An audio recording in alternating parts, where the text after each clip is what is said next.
안녕하세요. 안대희 변호사입니다. 오늘 말씀드릴 사례는 회사를 대리하여 횡령한 직원을 기소하였던 사례입니다. 이 내용은 식품 생산업체가 있는데 여기에 직원분이 회사 제품을 횡령하였던 사건입니다. 변호사인 제가 고소 대리인으로 선임되어서 유죄 판결을 받도록 고소를 대리하였고요. 최종적으로는 유죄 판결까지 받았던 사안입니다. 사건 경과에 대해서 말씀드리자면 이 의뢰인이 된 회사는 식품 제조업체입니다. 이 회사는 큰 슈퍼마켓들에게 자신들이 생산한 제품을 납품하는 업체입니다. 상당한 규모의 회사라서요. 거의 모든 지역의 슈퍼마켓들이 제품을 납품하고 있고요. 이제 큰 슈퍼마켓이라고 하면 흔히 아시는 GS 슈퍼, 롯데 슈퍼 이런 데를 말합니다. 제 의뢰인이었던 식품 제조업체 측에서는 이제 지역별로 큰 슈퍼마켓 여러 개를 묶어가지고 그 지역을 담당하는 직원을 두고요. 그 직원을 통해서 물건, 제품 등을 맡기고 있었습니다. 이 직원들을 흔히 리테일 매니저라고 하더라고요. 이 리테일 매니저들이 하는 일은 큰 슈퍼마켓에 물건을 납품하는 일부터 슈퍼마켓이 현재 필요한 물건이 무엇인지 파악하는 일, 또 그리고 자신이 관리하는 슈퍼마켓에서 발생하는 이벤트 이런 것도 진행하고 있습니다. 이벤트 같은 건 뭐냐면 흔히 슈퍼마켓 가보시면 1+1 행사 있잖아요. 그런 거를 관리하는 게 그 식품 제조업체들에서 진행하는 일이었더라고요. 저도 이 사건을 하게 되면서 보다 좀 구체적으로 알게 됐었습니다. 이제 이 사건에서는 이 리테일 매니저가 슈퍼마켓에서 주문을 받은 것처럼 전산에 허위로 입력을 한 다음에 그 다음에 물건을 가져가서 실제로는 슈퍼마켓에 납품을 하지 않고요. 자신이 알아낸 유통상인한테 그 물건을 팔아버리고 대금은 중간에서 자기가 가로챘던 사건이었습니다. 피해금이 자그마치 8억 원에 달했던 사건이었죠. 이건 이 회사의 직원이 결국 회사의 물건을 횡령한 사건이기 때문에요. 형법 제 355조 제1항에 있는 횡령 사건에 해당합니다. 이 경우에는 일반적으로는 5년 이하의 징역이나 1,500만 원 이하의 벌금에 해당하는데요. 이 사람은 피해자인 회사의 직원이었기 때문에 업무상 횡령죄로 가중처벌되는 사안입니다. 업무상 횡령죄는 형법 제 356조에서 가중처벌하고 있는데요. 이제 형량이 10년 이하의 징역으로 올라가게 됩니다. 더군다나 이 사건의 피해금이 자그마치 8억 원에 달하는 사건이었습니다. 피해금이 5억 원 이상인 경우에는 특정 경제범죄를 가중처벌하는 법률에 따라서 징역형이 이제 3년 이상의 유기징역까지 올라갑니다. 그러니까 3년 이상 유기징역은 뭐가 다르냐면 단기가 3년이고요. 최하 3년 선고해야 하는 사건이고 최장으로 올라가게 되면 법에 정해진 유기징역형, 그러니까 15년까지도 처벌이 가능한 범죄가 되는 것입니다. 제 의뢰인인 식품 제조업체는 이 사건을 접하고 고소대리인인 변호사를 선임하기로 했습니다. 왜 고소대리인 변호사까지 선임하게 됐냐면 원래는 회사 측에서는 직원을 형사고소할 생각까지는 없었습니다. 그러지 않고 자신의 잘못에 대해서 인정을 받고 그 다음에 피의자인 범인인 직원이 할 수 있는 수준에서 변제를 하면 사건을 형사처벌까지는 원하지 않았던 사건인데요.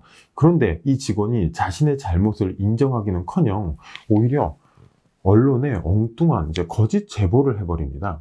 자신이 물건을 가로챈 것이 아니라 회사에서 매출 실적을 강요했고 회사가 강요한 실적을 채우기 위해서 물건을 많이 납품하다 보니까 물건이 비게 됐다는 다소 엉뚱한 주장을 했고요.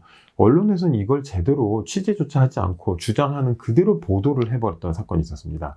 그러자 의뢰인이 회사 측에서는 당연히 이런 언론 보도 때문에 회사의 명예가 실추되고요. 이미지에도 큰 타격을 입었습니다. 그래서 형사 고소를 진행할 수밖에 없었던 사안입니다. 당시 의뢰인 회사 측에서 저를 찾아오셔서 사건을 맡기게 됐고요. 물론 이제 사건 진행은 회사 담당 직원들이 하셨는데 이분들 또한 이 물건을 팔았던 매니저와 같은 직급, 이제 매니저인 직급이신 분들이 저를 찾아오셨었거든요. 이것 때문에 당시 범행을 저질렀던 매니저를 관리하던 지역 팀장님은 회사 내부에서 징계를 받으셔서요. 회사 조직 안에서는 큰 타격을 입으셨던 상황이고 이 사건을 담당하시게 된 매니저님 또한, 본사의 매니저님 또한 회사 안에서 많은 이 문제를 해결하기에는 많은 어려움들이 있었습니다. 제가 이 사건을 맡아서 진행하면서 법률적으로 어려운 점이 생겼습니다. 이때부터 생겼던 점은 고소장을 제출을 하고 그리고 나서 수사기관을 찾아가서 이게 왜 죄가 된지 설명을 하는 과정, 그리고 또 피의자인 당시 리테일 매니저가 수사기관에 출석해서 자신의 입장을 설명한 과정에서 드러났던 문제들인데요. 크게 두 가지가 있었습니다. 첫 번째는 피해 내역을 입증하기 어려웠다는 점이고요. 두 번째는 이 리테일 매니저의 주장, 그러니까 회사의 판매 강요로 인해 어쩔 수 없이 저지른 범행이다라는 이 직원의 변명을 해소하는 역할이었습니다. 첫 번째 내용, 피해 내역이 입증이 어려웠다는 점부터 말씀드리겠습니다. 수사기관에서는 이런 요구를 했습니다. 횡령 범행이라 하면 몇 월 며칠 날 범인이 어떤 종류의 물건 얼마치를 가져갔는지를 고소인이 입증을 하라는 요구를 해왔습니다. 흔히 이런 요구를 받게 되면 당연히 들어줘야 되지 않나 라는 생각이 드실 수 있을 텐데요. 그런데 이게 단 한 번 있었던 거래에서 단 한 번 있었던 횡령이다 그러면 쉽습니다. 하지만 이 직원은 이 회사에서 오래도록 일해왔었고요. 이 사건에서 특정된 기간만 해도 2년에 걸친 23개월에 걸친 기간 동안 자신이 관리하는 슈퍼마켓에 납품하던 엄청난 양의 수십억 원에 달하는 그 물품들 중에서 이 사람의 횡령한 8억 원어치의 물건이 몇 월 며칠 어떤 물건에서 가로챈 것이다. 이걸 입증하는 것은 물리적으로 불가능에 가깝습니다. 왜냐하면 이 사람이 범행을 저지를 때부터 자기가 범행을 저지른다는 걸 알고 범행을 저지른 거거든요. 그래서 여러 개의 실제 주문과 가짜 주문을 섞어서 나왔기 때문에 이 중에 어떤 게 실제인지는 알기가 어려웠습니다.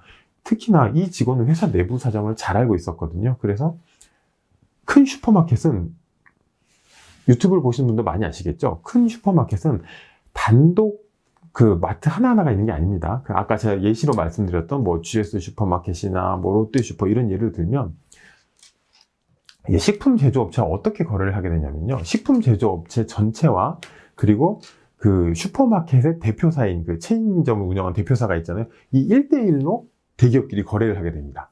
거래 장부는 이렇게만 남아 있습니다. 그 다음에 이제 그 슈퍼마켓 체인 본사와 슈퍼마켓 내부적으로 각 지점을 어떤 물건을 보내줬다는 이런 장부만 남아 있어서 고소를 진행하는 식품 제조업체 측에서는 이 유통업체 슈퍼마켓 체인 본사와 내부 체인점 사이의 거래에 대해서는 알 수가 없고, 그리고 제공받을 수도 없기 때문에 지금에 와서 어떤 물건이 실제 납품되었냐, 2년 내에 걸친 내역을 다 우리가 장부를 달라고 요구할 수도 없고요.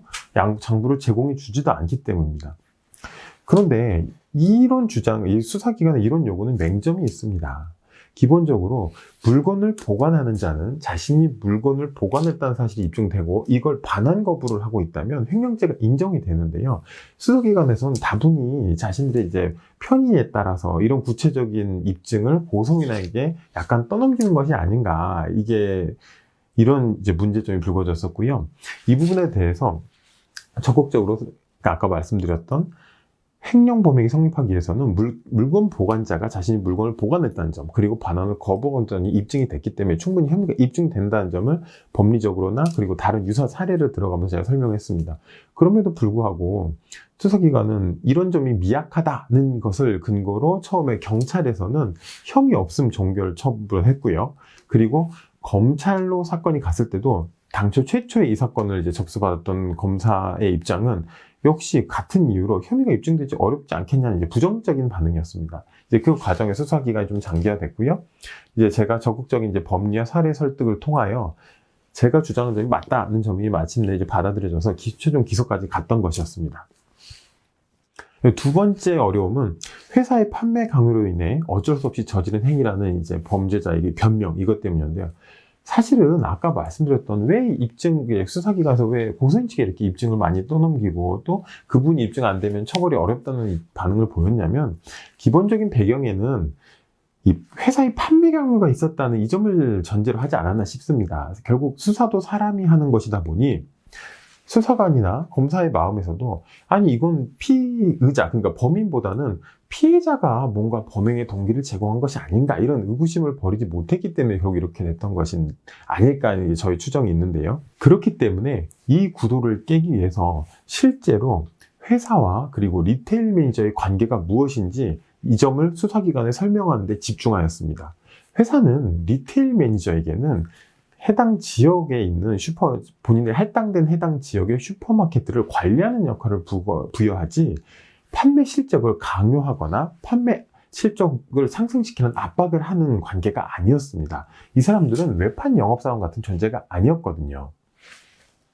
그래서 실제 회사가 리테일 매니저들에 대한 실적 평가를 어떻게 하는지, 그리고 리테일 매니저의 실적 평가에 따른 보상 체계라든가 내지는 실적이 어느 수준에 미치지 못했을 경우에 어떤 압박 수단이 있는지 내지는 어떤 제재가 있는지 여부 등에서 상세히 수사기관에 소명을 했고요.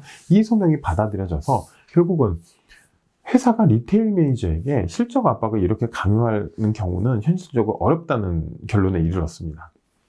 그래서 이 사건은 마침내 기소가 됐고요. 기소가 된 다음에 뭐가 있죠? 이제 재판이 있습니다. 재판에 갔더니 아니나 다를까 이 범인인 리테일 매니저는 같은 주장을 계속 반복하였습니다. 법정에 가서도 회사의 판매 강요 행위가 있었다. 이 때문에 내가 물건 손실이 났고 그 물건 손실을 메꾸기 위해서 이런 행위를 했기 때문에 횡령이 아니라는 엉뚱한 주장을 했었는데요. 이 주장에 대해서도 결국은 수사기 단계부터 제가 충분히 이 리테일 매니저 주장을 반박하기 위해서 미리 의뢰인 측과 함께 준비했던 자료 그리고 설득 논리를 통해서 재판에서도 유죄 판결이 나왔습니다. 아까 말씀드렸듯이 피해금이 8억 원에 달한다고 했었잖아요. 그렇기 때문에 특정 경제범죄 가중처벌 등에 관한 법률이 적용되어서 이 사람은 일반 횡령범죄보다 조금 더 세게 처벌을 받게 됐고요. 징역 3년이 선고되었습니다. 그 회사의 많은 직원분들은 회사에서 준 이제 지급되는 월급 받고 회사에 성실히 근무를 하고 있습니다. 그런데 일부 직원들의 일탈 행위로 말미암아 회사에서는 큰 손실을 입게 되고요. 회사의 손실은 결국 회사의 존립이나 경영 안정성에 위협을 가하게 되고, 그렇다면 이것은 결국 다른 직원들이 받게 되는 보상 처우나 이런 것에 굉장히 부정적인 영향을 미치게 됩니다.